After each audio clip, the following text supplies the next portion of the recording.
சேத்துப்பட்டு அருகே கோட்டுப்பாக்கம் கிராமத்தில் 190ஆம் ஆண்டு பரதேசி ஆறுமுக சாமிகள் குருபூஜை மற்றும் ஆடி அமாவாசை அன்னதான விழா நடைபெற்றது. விழாவையொட்டி ஆறுமுகசாமிக்கு சிறப்பு அபிஷேக ஆராதனை, கோபூஜை, பஜனை ஊர்வலம் மற்றும் காவடி ஊர்வலம் நடைபெற்றது. தொடர்ந்து சாமிக்கு படையலிட்டு சிறப்பு பூஜை செய்யப்பட்டது. இதையடுத்து குழந்தை வரம் வேண்டி வந்த பெண்களுக்கு பிரசாதம் வழங்கப்பட்டது.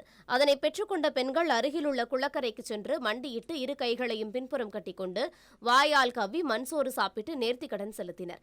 இந்த நூதன திருவிழாவில் குழந்தை வரம் வேண்டி சுமார் 1000 பெண்கள் மண்சோறு சாப்பிட்டு வழிபட்டனர். விழாவில் கலந்து கொண்ட பக்தர்களுக்கு காலை முதல் மாலை வரை அன்னதானம் வழங்கப்பட்டது.